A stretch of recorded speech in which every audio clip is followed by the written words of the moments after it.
Hi everyone, today we are going to be looking at this Artlii Amento smart projector. This was sent to me about a company to review, and so let's have a quick look at it. On the box it has a Netflix, Prime Video, YouTube and Dolby Audio on it. Yep, official website, customer services, same again. General 1080p, autofocus, auto keystone, and a soundbar mode. What else is there on the other side? Nope, that's pretty much it.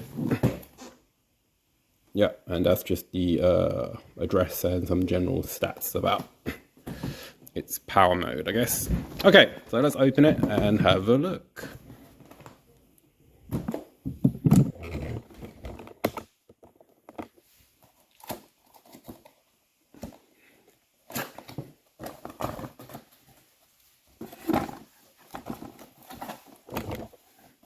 Okay, in the box, we have a FHD power cable. I'm in Amsterdam, so I've got a 2-prong plug. Remote control.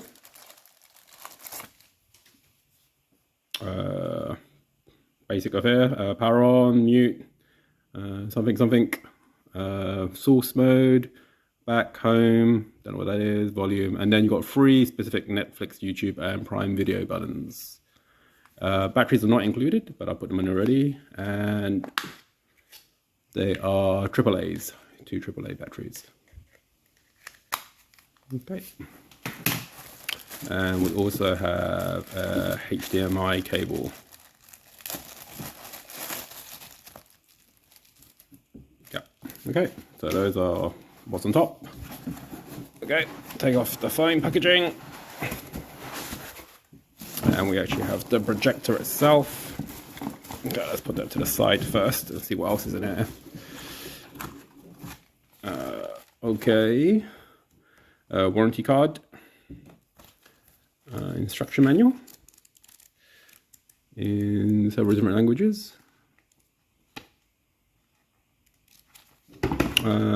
Do not throw away. What's this? Okay, it's a cleaning pack with some swabs and some lint-free cloth, I think. Okay. Anything else in there? No, that's it for the box. So let's have a look at the projector itself.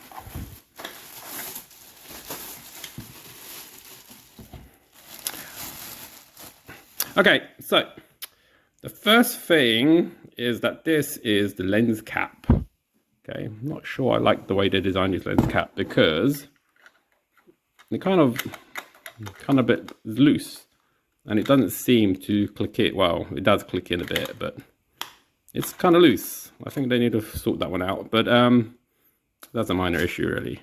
So let's have a quick look. The front of the box, you got the project lens on the side. Looks like exhaust grates. On the back, very simple. You got the audio out for headphones or speaker, USB, another USB, a HDMI, and a power port. On this side, again, just looks like a speaker. On the top, it's just one single button, on off. And on the bottom, you have a tripod mount and a 3D stereo sound system thing, and you also got the little leg to just adjust the elevation. Okay, so let's plug it in and see what it's like. Okay, so once you plugged it in, all you need to do is press the start button. You have to hold it down for a second or two. There you go. Then you hear it start warming up. Then we've got a screen. Let's allow it to warm up. So this has got its own autofocus ability. So what should happen is that once it warms up, there you go, autofocus, and it's focusing in. And that's kind of cool actually.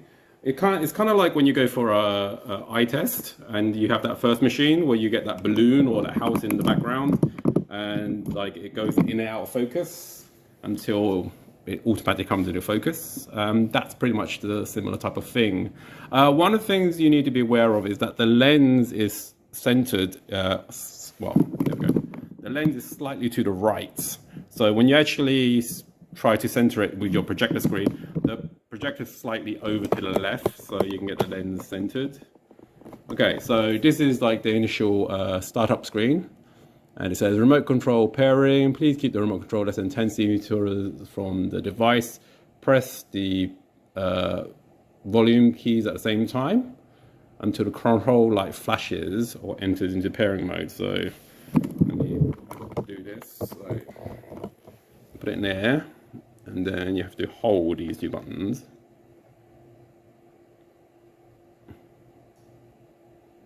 Oh, there you go. And once that's done, it will click on to the next screen, which will be welcome, and then it be choose your language, which we will select as English. Okay, manual keystone correction. So you can set this up so that you can correct the keystone. Because it's actually got auto keystone or auto focus, depending on how you positioned your projector, it might automatically set it up already. So you can change the keystone if you wish, like that. And then, yeah, you can go back. Well, no, let's just go back first. So, yeah.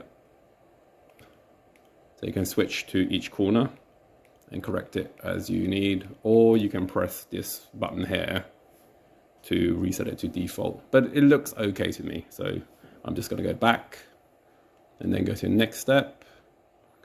User usage protocol, data collection, firmware update. Those are, you know, the normal GUMF. View additional details you want, accept automatic updates, accept usage information collection. No. Accept automatic updates. Sure, why not? Okay, so accept that. Then you have to connect to your Wi-Fi. And you can set up Netflix. I don't have Netflix, so I'm not going to skip that. Okay, so just to let you see, my lights are actually on here, and it's the middle of the afternoon, and it's actually quite blazing sun. So the ambient light in here is actually quite high. I believe that this projector is rated to 350 ANSI lumen. So I actually think this is pretty good, considering that is an inexpensive projector. Okay, so let's have a look at the interface. So you've got Netflix, YouTube, Prime Video, Plex, Vivo, YouTube Kids, 2 Googles, Fit, Settings, and My App. So let's go to Settings and have a look through here. So the first one, which automatically went in, was the Wi-Fi networking. And this doesn't have a LAN, so it has to be Wi-Fi. You can then set your Bluetooth, so you can connect to basically any Bluetooth device. Import HDMI, not connected, universal plug and play, picture scale auto, so you can choose the scaling, boot source defaults, SES control. I don't know what that is, I have to look at that. Picture, you can set auto keystone. There we go, does it autofocus. Okay, you can just do it manually. You can do it image zoom if you want. You can zoom in and out.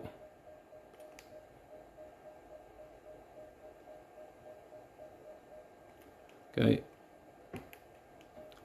Keystone correction, you can restore it to the default. There's default. Auto keystone startup, auto keystone upon motion. Now, the auto keystone on motion, if you actually move the projector while it's on, it will automatically refocus and re-keystone as best it can. It only works relatively well if it's still pretty much straight onto the projector screen. If you go at a really severe angle, then it struggles. But then again, why would you do that to your projector and your screen to begin with? You would try to get it as close as possible to, like, you know, perpendicular, I guess. Gyroscopic calibration, what's this? Adjust the angle of the device and place the, yeah, so basically if you're not on a level surface, you can adjust this, but it is on a level surface, so we don't have to do that. Okay, automatic keystone calibration. Yeah, so you can calibrate it so that if you actually do have to set your projector from like a ceiling mount at a slightly off center angle, you can calibrate it so that it will automatically get to the right angle. Autofocus, like I said, this does an autofocus thing. And it's relatively good, actually. I quite like that. You can set that off if you don't want to. And I guess if you have it in a fixed position, then you probably don't need it. Focus diagram. Cool, hypnotic. Okay, so this is just used for checking that everything it looks sharp from edge to edge, which I say is pretty good. Projection mode, front ceiling, rear ceiling. So we're front, so keep it as that. Picture display, okay. So you got standard, user mode where you can set it to everything you want. Cinema, sports, vivid, and standard again. So actually I'm going to turn my lights off just so it's a little bit clearer. So cinema, sport, vivid, standard. Which one do I prefer? Not cinema. Sport looks okay. Vivid, not so much. But standard, yeah, let's keep it standard. Sound mode. So again, you've got vivid, movie, music, news, and sport. Sound outputs, auto, PCM, Dolby Digital Plus. Auto volume. Okay, so that just smooths out the volume control. And Keystone. Okay, system information. Equipment model is YG491, system version. Memory information, storage space. It's got 8 gigs of storage space, really? Okay. Machine, serial number, and Wi-Fi and MAC addresses. You changed languages. So it's got Arabic, Czech, Danish, Greek, Dutch, France, Hungarian, Italian, Japanese, Korean, Dutch, Norwegian, Polish. So it's basically got loads of languages. It's got Vietnamese, Chinese, Russian. So should cover you. Automatically updates for the internet. That's fine. Set region. I'm in Netherlands, which is correct. Sleep timer. So if you watching a film and you want to automatically switch off, you can too. Software updates, internet update check. Press to go to firmware update. Please check. Please wait for check. So let's check if our firmware is up to date.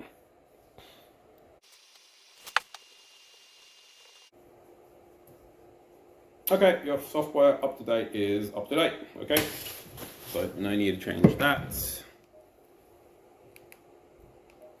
USB disk upgrade, please. USB disk. So again, this is like many of those TV boxes that if you can't do a software update via the internet, you can download it from the website and it's going to USB.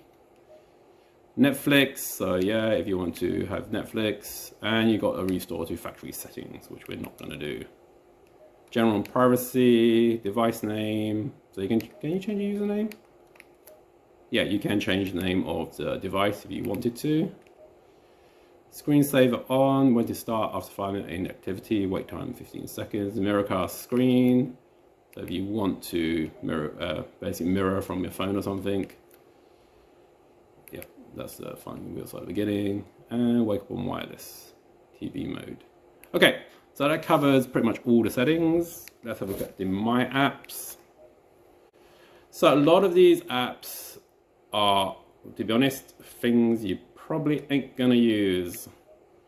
So no USB detected. So if you want to plug a USB in to play your films, you can. I will do that in a minute. Okay, so let's have a look. So I've just plugged in a USB keyboard into using a dongle. I think you can use the Bluetooth as well, but I got what I got. So we open a browser, and then we can use the mouse and yeah, just type in what we want.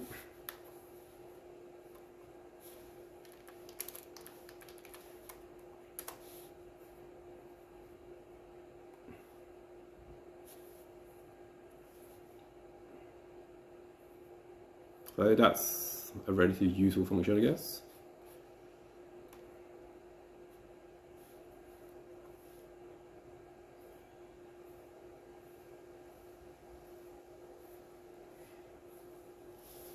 And it's a pretty standard browser. It's got all of like the normal stuff you expect of a web browser. Let's look. Okay, let's come back out of that. Whoops. There we go. HelloKit, Docubay, Epic TV, App Store. What is this? Oh no, it's not an App Store at all. It's just another app with game. Oh, okay. It's basically just all the apps again, but reloaded in, I guess, categorized in different order. To be honest, most of the apps I have never ever heard of, so I think it's going to be of limited use. Although the weather ones are quite useful, I guess. See your photos on TV. Yeah, so lots of these apps, audio players, etc. So these are all of them. Okay, let's come back out of that. Bluetooth music, so if you want to connect to your Bluetooth device, so you've got a Bluetooth player, Miracast, e-manual, well, if you were to read instructions. But to be honest, this projector is very simple. It's the kind of projector I would buy for my kid or my parents, or my grandparents even. And App Assist, okay, this is not App Assist at all, this is Disney Plus and Magic Cast. Okay, so that's pretty much all of the entire interface. You can see it in one go. See, so that's pretty much it. So let's actually have a look at the video quality. Okay, so what should we watch? Let's look.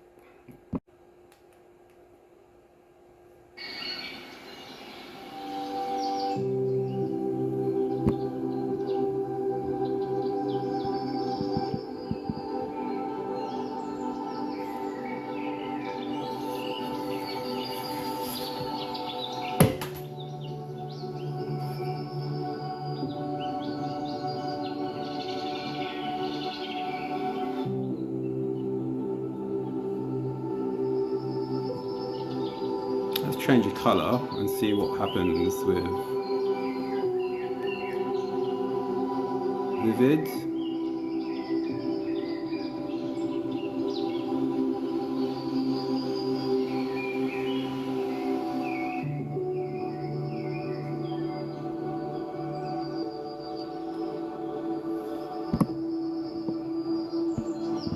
So I'm going to change the image settings and see if we can see any difference.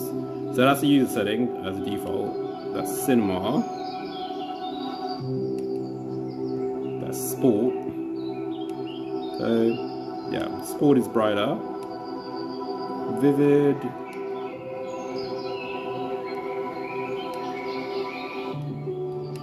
Yeah, vivid colors are deeper, and that's just standard.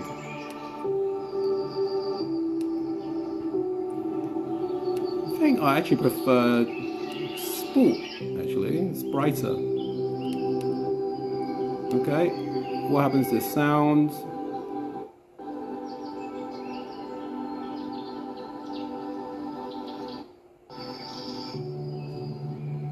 Movie sound.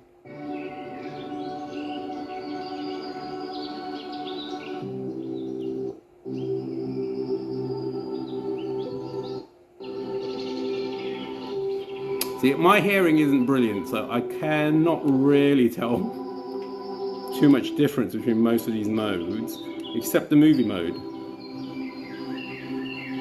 Yeah, the movie mode sounds better to me. It sounds like the treble's higher, I guess. Okay, so that pretty much covers everything about this projector so far. And at the price, I think it's like about 200-ish currently. And it's actually very simple operation. This is not a complicated projector at all. It's something that you could give to a child and they will be able to figure it out within a couple of minutes.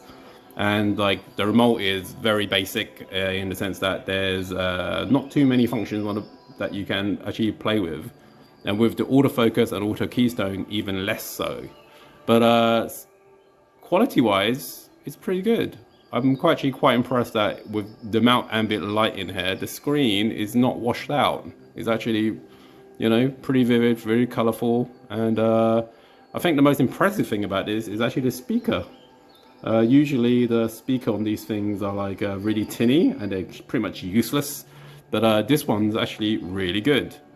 And also, I'm going to get a decibel meter in a minute and actually measure just the sound of the projector on its own without any background video playing.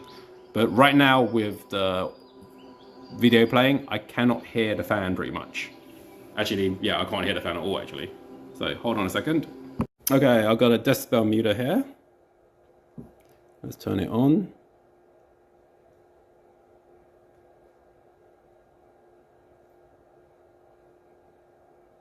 Okay, and let me move back a bit. It's about 1 meter away. That's normal, isn't it? So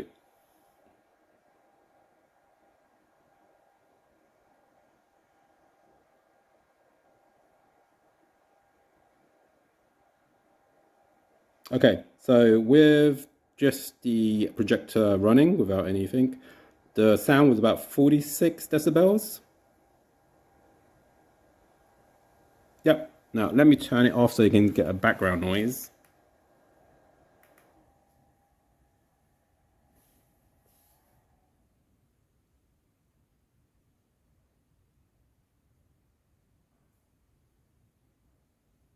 Okay, so in my room is about 31 decibels with just like normal ambient noise. So let's turn it back on.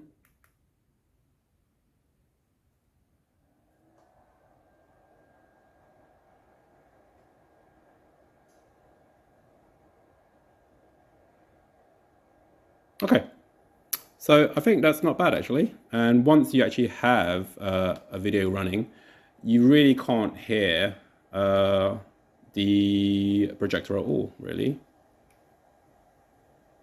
Last van aanbijen. Tiranaal heeft de 3-in-1 werking. Verkleind aanbijen is pijnstillend en verlicht snel de jeuk.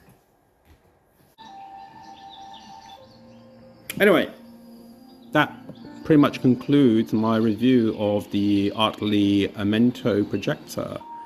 At the price, I think it's pretty good value for money, and especially the speaker sound quality. For the amount of ambient light in my house right now, this is actually really, really good. I guess projectors are getting cheaper and cheaper, and they're getting better and better. So check it out. Okay, thanks a lot. See you next time. Bye bye.